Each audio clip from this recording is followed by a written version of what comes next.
Hi everyone and welcome back to my channel. Hi guys, welcome back to my channel.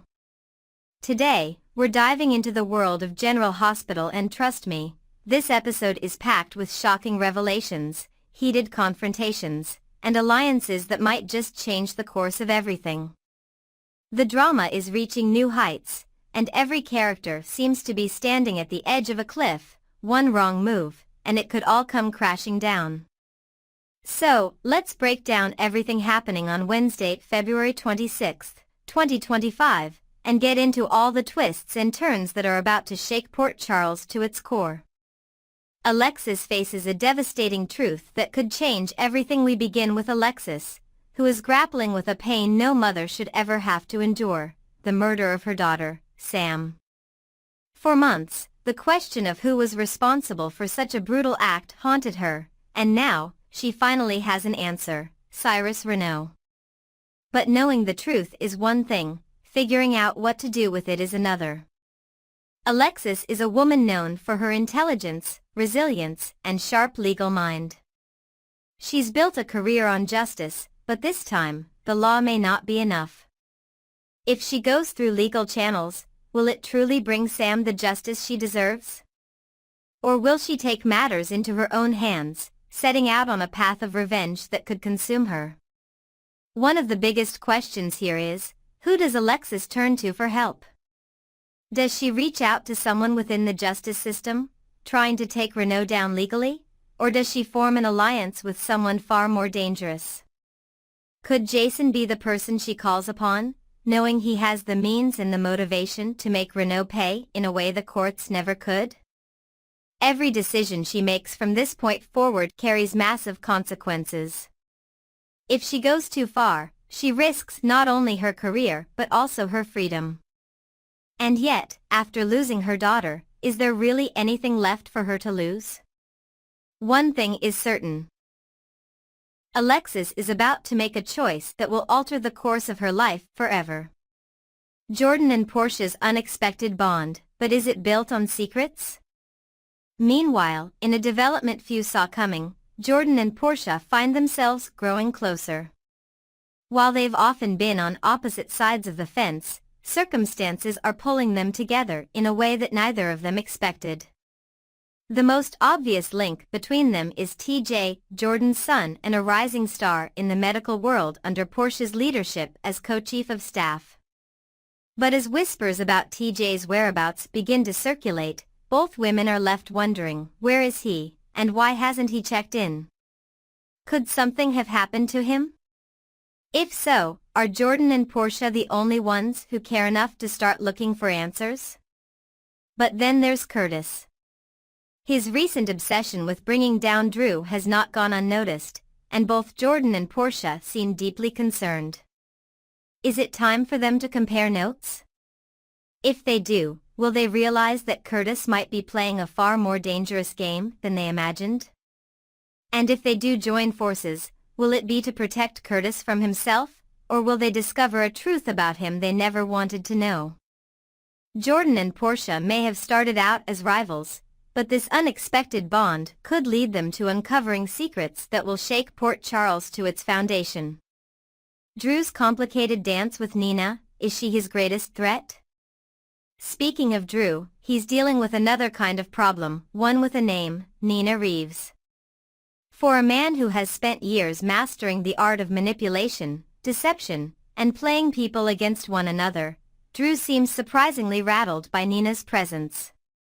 But why? Is it because she represents everything he's tried to leave behind? Or is it because she sees him for exactly what he is, someone willing to do whatever it takes to get what he wants? Nina is not someone who backs down easily. She's the kind of woman who, once wronged, makes it her mission to ensure the other person suffers. And Drew? Well, he certainly hasn't done himself any favors. His attempted romance with Willow was doomed from the start, especially given that he was having a secret affair with her mother at the same time. The real question here is, what does Nina want? Is she looking to expose Drew for his hypocrisy, or does she have an even bigger plan in mind? Could she be orchestrating a downfall that Drew never saw coming? One thing is for sure, he may think he's in control, but with Nina in the picture, he's more vulnerable than he realizes. Jason's time is running out. Will he escape before it's too late? As if that weren't enough drama, let's talk about Jason, because the walls are closing in, and he's running out of options. We all know Jason is no stranger to trouble, but this time, things feel different. The PCPD seems to be circling, and there's only one logical explanation. They know something happened to Cyrus Renault. For months, Jason has been walking a tightrope. His public threats against Cyrus may have been justified. After all, he was protecting his son, but that doesn't mean the police will turn a blind eye.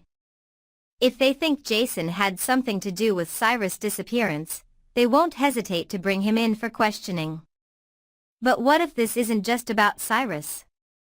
What if there's someone else out there, pulling the strings, waiting for the perfect moment to strike? Jason has always been a step ahead, but this time, he might be playing right into someone's hands. The real question is, will he figure out the truth before it's too late? Or will the next move he makes be his last? Carly and Brennan's romance heats up, but at what cost? And finally, let's talk about Carly and Brennan. Their slow-burn romance is finally reaching a boiling point, and while it's exciting to watch, it's also riddled with danger.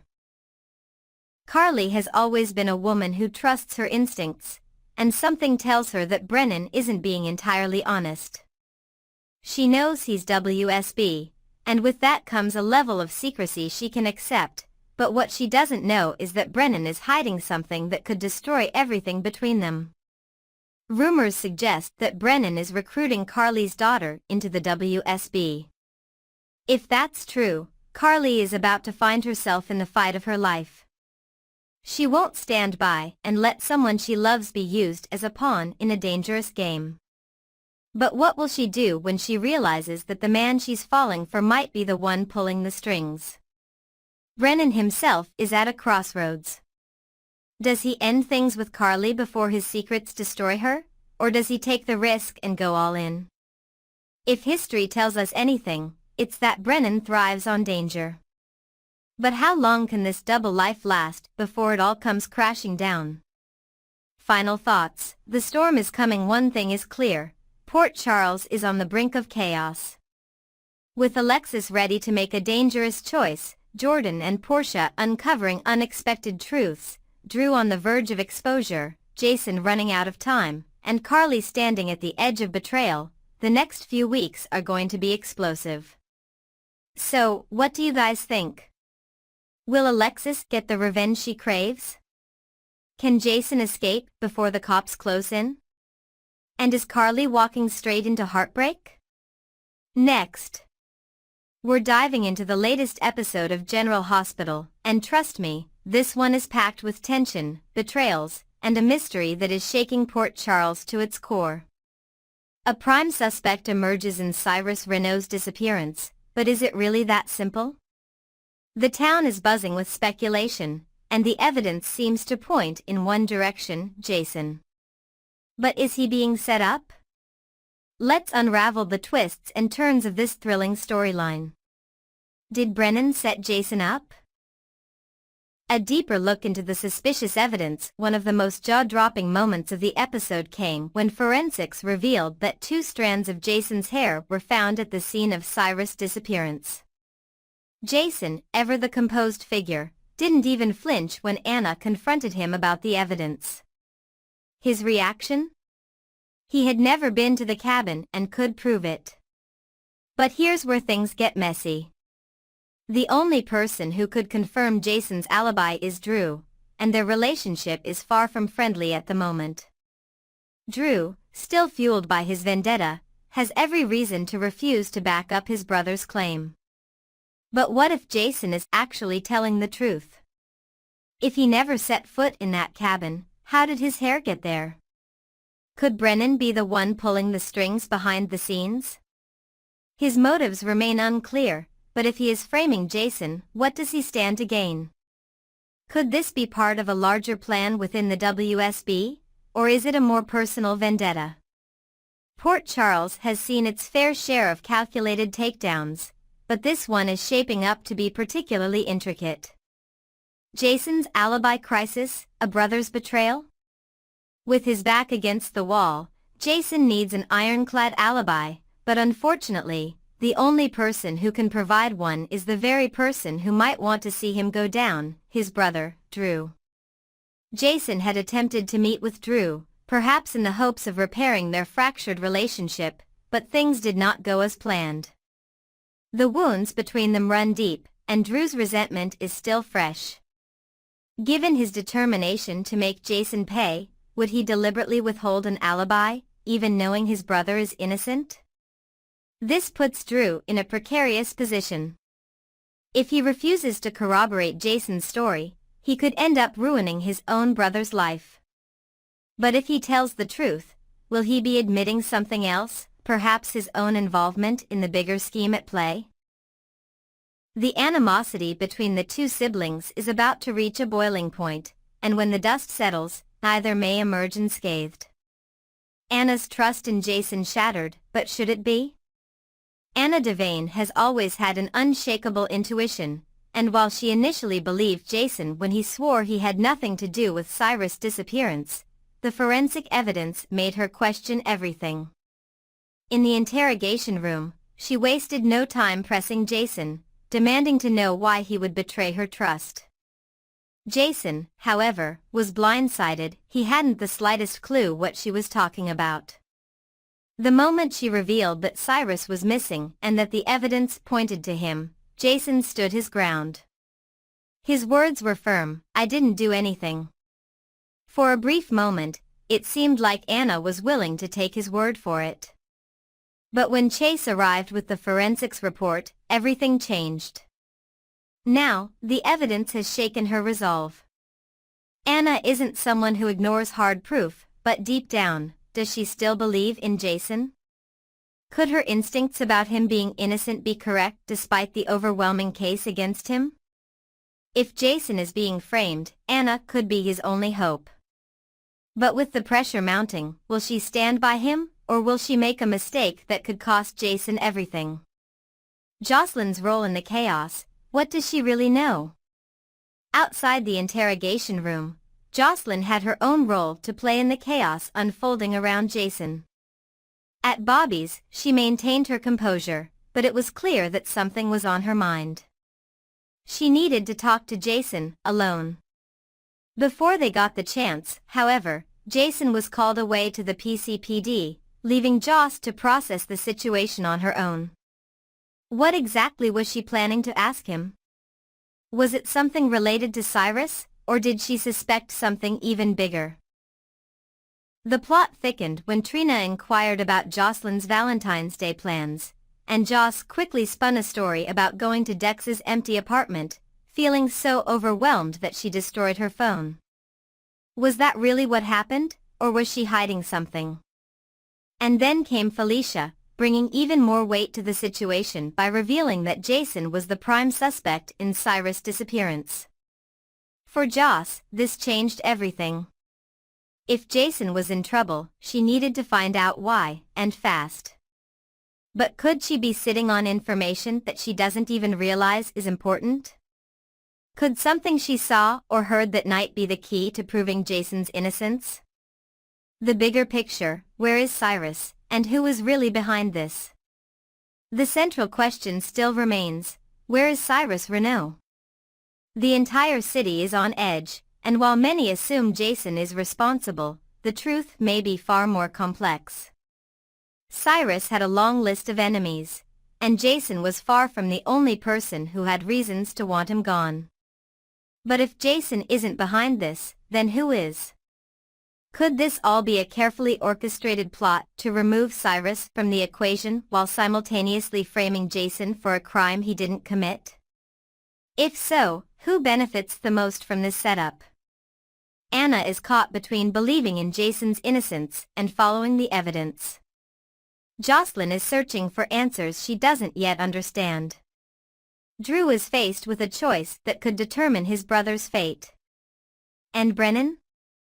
He might just be the puppet master pulling the strings in the background.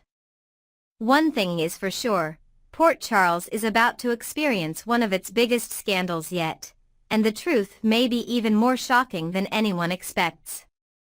Final thoughts, what happens next? So, what do you guys think? Is Jason really guilty, or is he being set up? Will Drew confirm his brother's alibi, or will his thirst for revenge keep him silent? And is Brennan the true mastermind behind it all? With all these burning questions, one thing is certain, this storyline is about to explode in ways no one saw coming. Next, we're diving into a gripping episode of General Hospital that is packed with deception, secrets, and an intricate setup that could change everything. Jocelyn Jacks is drowning in guilt, Jack Brennan is playing a dangerous game, and Jason Morgan finds himself at the center of a crime he didn't commit. As the pieces of the puzzle come together, one question looms large: how far will Jocelyn go to protect herself, and will she allow an innocent man to take the fall for her actions? Let's break it all down. Will Jocelyn let Jason be framed for a crime he didn't commit? Jack Brennan, the ever-calculating WSB agent, has masterfully set the stage for Jason Morgan to take the blame for Cyrus Renault's murder. Despite Jason having no involvement in the crime, Brennan sees him as the perfect scapegoat. Why? Because Jason already had a motive. Cyrus was responsible for killing Sam McCall, the mother of Jason's son.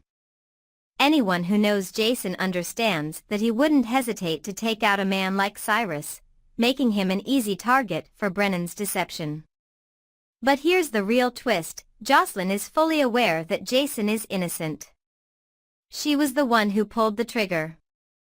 The confrontation between her and Cyrus wasn't something she wanted, but in that moment, it was a kill or be killed situation. Now, she's left dealing with the emotional aftermath of taking a life while simultaneously being manipulated by Brennan. The stakes couldn't be higher. If she confesses, she risks ruining her own future. But if she stays silent, she allows Jason, a man deeply connected to her family, to go down for something she did.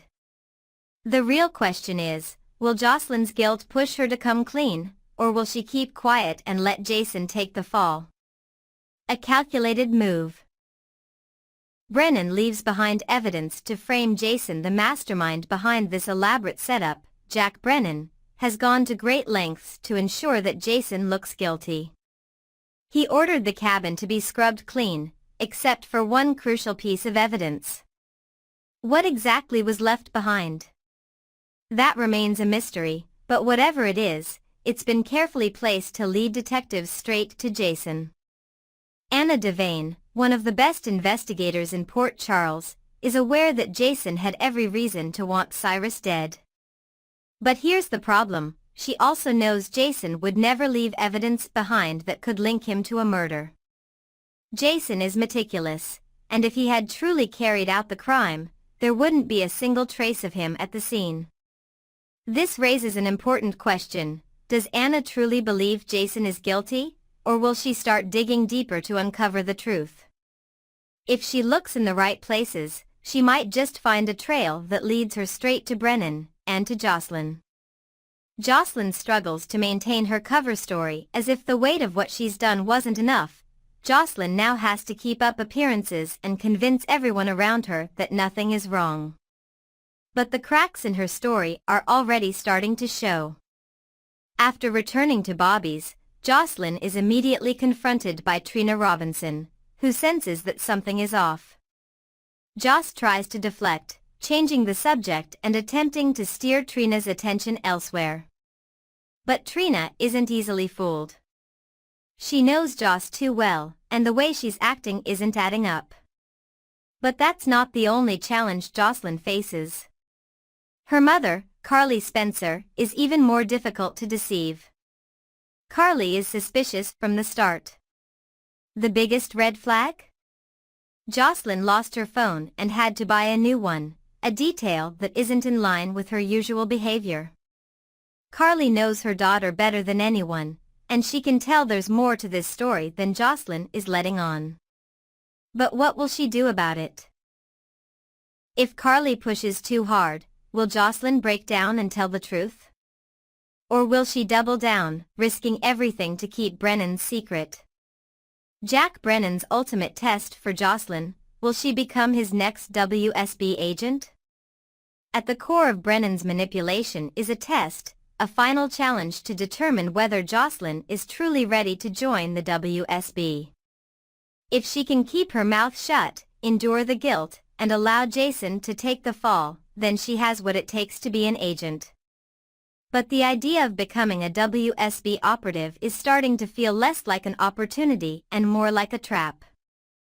Brennan isn't just testing Jocelyn's ability to handle high-pressure situations, he's molding her into someone who will follow orders, no matter the cost.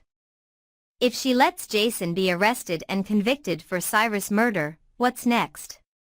Will she ever be able to look at herself in the mirror again? Will she be able to live with the knowledge that she allowed an innocent man, someone her mother deeply cares about, to be destroyed for the sake of her own survival? This isn't just about keeping a secret anymore. It's about who Jocelyn is willing to become. Can Jocelyn keep her secret from Carly? Or will her guilt destroy everything? Brennan has made one thing abundantly clear: Jocelyn cannot tell anyone what really happened. He has covered for her, erased the evidence, and ensured that no one can trace the crime back to her. But in return, he expects absolute silence. The problem? Carly isn't buying Jocelyn's story. Carly can feel the tension radiating off her daughter. She knows Jocelyn too well to accept vague answers and half-truths. And as Jocelyn struggles to maintain the facade, Carly becomes even more determined to find out what's really going on. Could Carly's persistence be what finally pushes Jocelyn over the edge? If her mother continues to press, will Joss crack under the weight of her guilt? And if she does confess, what happens then? Would Carly turn to Jason for help, only to realize that he's already the one being accused? Or would she try to take matters into her own hands, protecting her daughter at all costs? One thing is certain: the truth will come out eventually. The only question is how much damage will be done before it does. Final thoughts: who will survive the fallout? Jocelyn is running out of time. Jason is on the verge of being framed, Carly is dangerously close to uncovering the truth, and Brennan is tightening his grip, waiting to see if Jocelyn will break. So, what do you guys think? Will Jocelyn come clean, or will she let Jason take the fall? Can Carly figure out the truth before it's too late? And is Brennan truly working alone, or does he have an even bigger plan in motion?